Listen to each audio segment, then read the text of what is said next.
The drama began shortly after the Frederick Police Department received a call from Nicole Atkinson, the best friend of Shanann Watts. She had arranged to drive Shanann into town that same day for a pregnancy checkup, but there was no answer when she knocked at the door, nor any response to her text messages or phone calls. After noticing her shoes were still at the front door, she became concerned and called 911. Nicole? Yes. Okay. What's going on? So, my friend, we were out of town for a business trip this weekend. Alright. And I dropped her off at 2 o'clock this morning. She's 15 weeks pregnant. She wasn't feeling well, and she had a doctor's appointment this morning at 9, and I told her to let me know if she needed me to take her. She's got 2 little girls. I called, I texted. Her car's in the garage. Her shoes she wears every single day are right at the front door.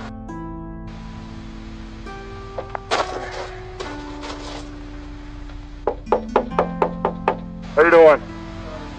You seen your neighbors today? No? Okay. What's Chris's phone number? Chris's phone number is... Hey Chris, Officer Kunard for the police department. Pretty good. So, do you have any idea where your wife is? Right, well, my concern is her car's here, they're saying she is diabetic. I don't want her, if she's upstairs and can't respond. Okay, about how far out are you? Okay, alright, he said like 5 minutes. It's not a sure sign of guilty conduct, yet the fact that Chris made the officer wait for his return would have most likely alerted some minor suspicion. In normal circumstances, a husband receiving a call from the police saying they were concerned about the safety of their pregnant wife and children, in most cases, would have given them permission to immediately kick the door down. It's a truly somber awareness to know that the man stepping out of the car had only a very short time ago dumped his infant daughter's bodies into an oil tank and buried his pregnant wife in a shallow grave. Scott, how you doing? How's it going? So this is the only vehicle she would have? Only one that She would drive? Okay. The familiar routine for anyone checking for someone's presence inside a house, whether it be an emergency or otherwise, is to immediately call out to them for instantaneous reassurance. Chris remains silent, but instead feels the need to examine his wife's car before subtly sneaking through the internal garage door. He then disappears for 1 minute and 7 seconds before letting the neighbors and police officer inside. Only Chris will know what he carried out during that time period, but it's safe to assume that his curious behavior was not going unnoticed, made evident by the unsettled gaze of Nicole as he opens the door. Mind if I come in, Chris?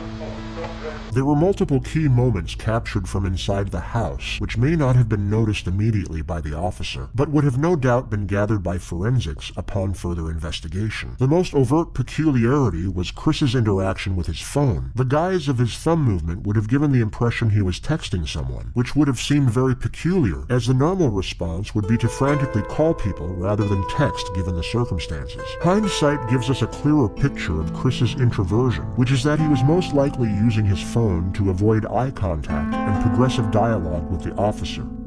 What time do you leave today? What time I leave there? Come here. Usually between 5:30 and 6. Alright. Well, Shannon, you're then? Yes.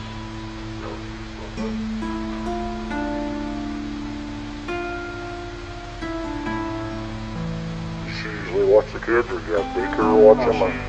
She usually watches kids if they're not at school. You guys have any kind of issues, marital issues, or how's that going? Civil for the most part, or?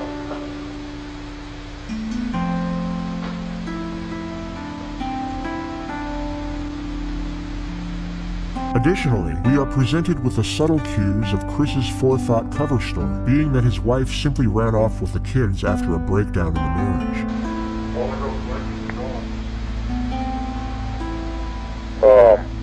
Their blankets just sleep up there all weekend with the daughter.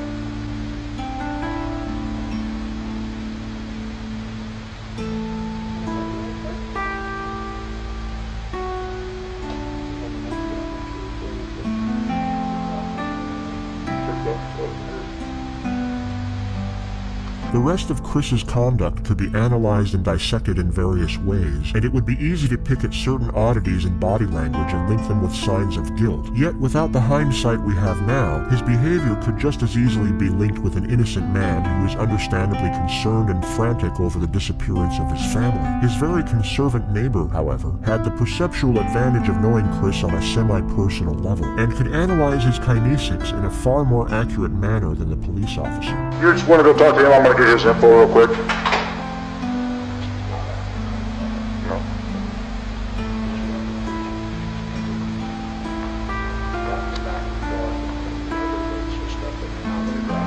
Right. To be completely honest with you, my wife and I were kind of wondering when she was on vacation if something happened to that person. We're not screaming at each other at the top of their lungs. It's crazy. That's pretty recently. She doesn't look worried. He looks like he's trying to cover his tracks. He's normally quiet and real subdued. He's over here telling you 3 times what he took out, what he did, what he did, what he did. He's very... He never talks. So the fact that he's over here blabbing his mouth makes me kind of suspicious. This was just after the moment he had shown both Chris and the officer his surveillance footage of that same morning, capturing only Chris leaving the house after loading multiple unidentified things into his truck. Yeah, we can pick up cars coming this way. I get anything coming this way and making a turn. So, and usually at night I pick up the cars over here too. So, unless they pull right here, but I would have caught her walking out. Although not fully incriminating, as Shanann and the kids could have left through the back entrance, this was an extremely detrimental piece of evidence and would have no doubt been extolled by forensics and made Chris an immediate prime suspect. The following day, Chris for some bizarre reason agreed to be interviewed by 2 separate news stations where he came across as extremely unimpassioned and detached from the alarming nature of the situation. Like when I got home yesterday, it was like a ghost town. Like she wasn't here, kids weren't here. I have no idea like where they went. Right now it's, you got K9 units, the sheriff's department, everybody's like they're doing their best right now to figure out like if they can get a scent. If she wasn't here, like where did she go? Like once I got here, it was like, all right, who can I call? I called her 3 times, texted her about 3 times just to say, you know, what's going on? Like if she's vanished, like I want her back so bad. I want those kids back so bad. Right now I don't even want to just like throw anything out there. Like I hope that she's somewhere safe right now and with the kids. Last night I wanted that knock on the door. I wanted to see those kids running, just barrel rush me and just give me a hug and knock me on the ground. That's why last night was just horrible. I couldn't do it. I'm hoping that somebody sees something or somebody knows something and comes forward. Shanann, Bella, Celeste, if you're out there, just come back. Like, if somebody has her, just please bring her back. I need to see everybody. I need to see everybody again. This house is not complete without anybody here. Please bring her back. This could have been construed as shock trauma, where a person will turn numb and retreat into themselves as a means of escape. Yet the viewers watching this live from home were probably thinking what we as the retrospective audience already know. He was called in for questioning 4 hours later.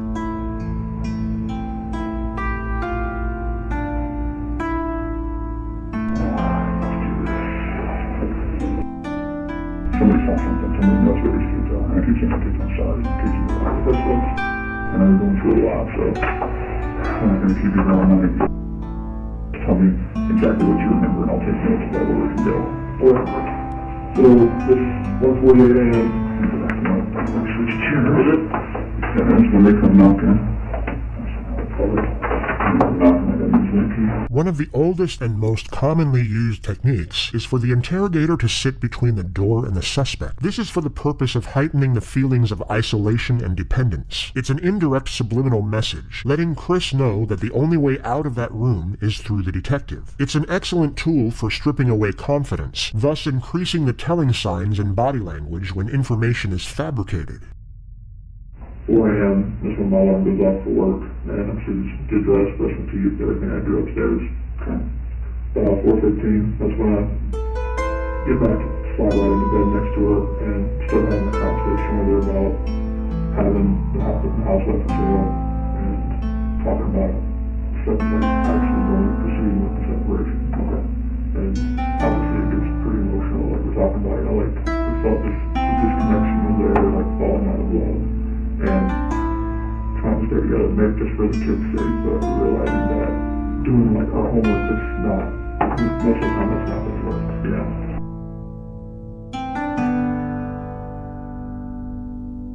So when I got home, I opened the garage door and went inside the house and looked everywhere, and Bella was Celeste. Nowhere to be found. She had the wedding rings on the nightstand, her phone's still on the couch, her purse is still there, the medicine, the kid's still there, the car seat is still there. There's no sign of the car.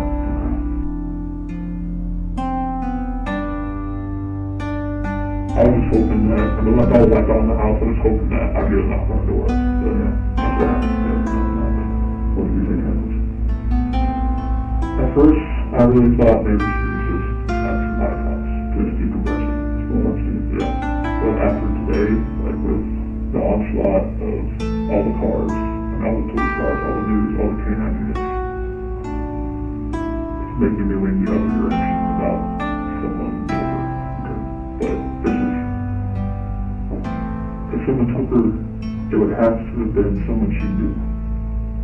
Because there's no sign of anything like being disturbed, broken. So like, that's the way I'm thinking now. At first I thought she was just decompressing somewhere. I mean, I thought she was safe. Even though everything in the house was left there. But now it's just, after the day with the news crew and everything, it's just, it feels more the other direction. And it's freaking me out.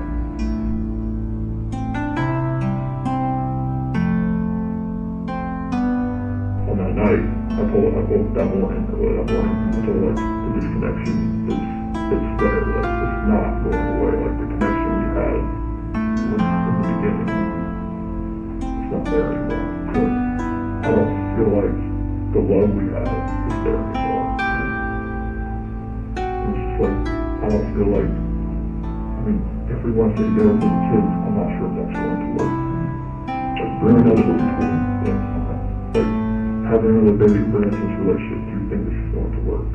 With us being together, or separation, I think is going to be the best possible route for us. And that's when like all the crying and everything proceeded. And it was very hard just to talk about that. But I needed to do it face to face. And I needed to see her face, like while I did it. I couldn't text, phone, whatever. I needed to be face to face and be able to see her and know that she was going to be at least reciprocating back to me. Oh, what was she saying? She said that she wanted to kind of work on it, but if that's the way I was feeling, then she respects that. Okay. 1 p.m. I'm now on my way home to check on my family. Is that just because you're worried based on the conversation with Nicole? Had the police contact you by then? No. Okay. She arrived or Saturday night? But Nicole said she was probably going to call the cops. Okay. Alright. Now, so it sounds like Nicole's pretty worried. More worried than you. Well, so once she couldn't get anything out of her and nothing was going on in the house, I was like, all right, I gotta go home. The sharp and sudden change of angle from baseline questioning to direct confrontation would normally make an innocent person refute or at least challenge the statement. There would also be a brief pause, as they would need time to process the allegation due to its perplexity. A guilty individual would already be in a defensive state of mind and would normally respond in a hastily modus. Instead of refuting the remark, they would accept it, but try and explain its actuality in a defensive manner. But it sounds like Nicole is more worried. Yeah, because like most of if she doesn't text me, like I understand that. That's sometimes that happens. Okay. But for her not to get back to her direct sales group, that was very unorthodox. Okay. So then you're at home. Police officers there. And walk me through that. So once we go through the house, we're all Are you gonna go through the house? I open the garage door and I just go into the house. I'm looking. Like I just go in the garage door and I'm looking. Is the police officer saying, "Hey, let me talk to you"? No. What's the vibe like? I go up there, shake his hands, and I'm like opening the garage door at the same time. Okay. And then I go through, and then they're waiting at the front door. I go and open that up, and then they come in. Oh, so they're going aggressively. Well, they went in the garage, they come in the way I did. So then, everybody goes in. I think that was at 4 o'clock. That's when the neighborhood, the officer at the neighbor's house, he saw me there. And Who's at the time? I think it was the officer. He just went over there. And then they were calling back over and showing me he had some stuff the other night. And showing like whatever he had, that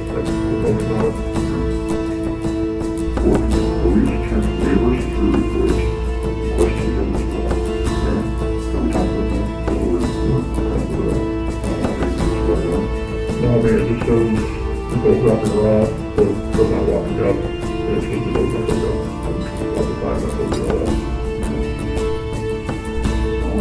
We talked about some kind of last time. So when I work investigations like this, I keep in mind everything. Part of keeping an open mind is listening to you talk about your life and your marriage. And days you live in the shoes to do that you just have no idea. So you understand that I don't think much of it.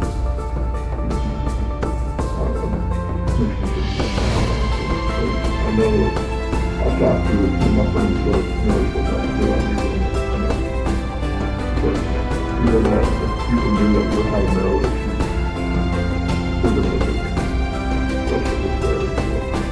Yeah, I'm just looking at it. So it's something that I would never do. I know that you have to look at everything story. Which is something I would never do in my life.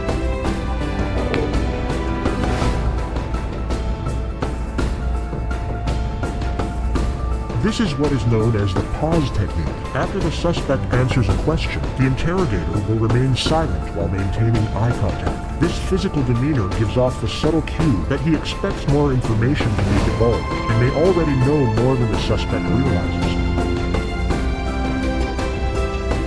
I'm not sure what I could do, to make people believe that, because if they do what happened out of the store, they were on the no, I was harmed anybody.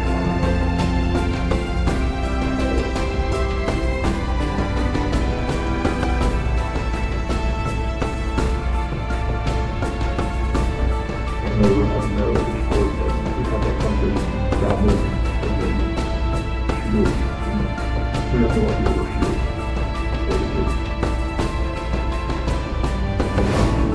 No, I don't do anything.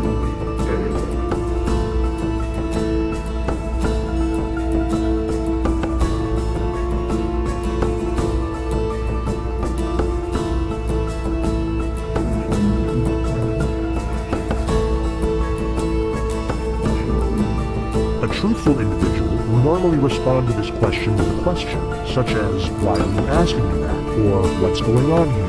They will often protest the aggressive nature of the inquisition or give a short and forceful response. Because I'm a trustworthy person, and the people that know me, they know how I'm a calm person, I'm not an argumentative person, I am a person who is never going to be abusive or physical in any kind of relationship.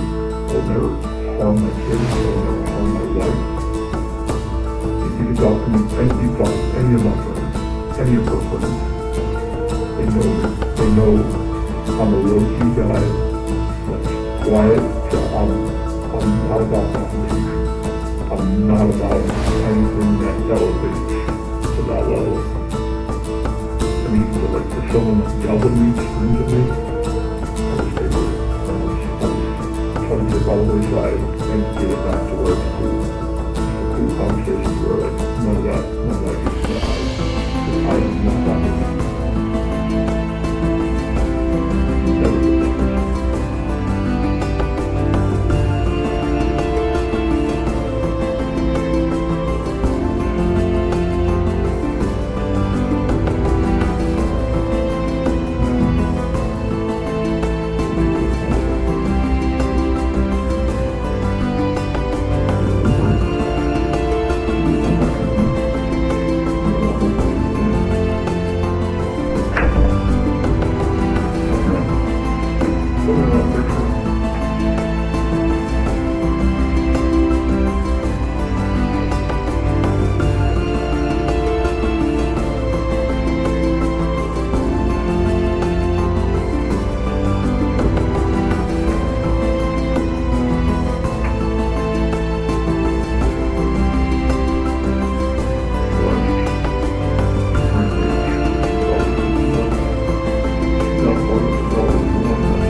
longer.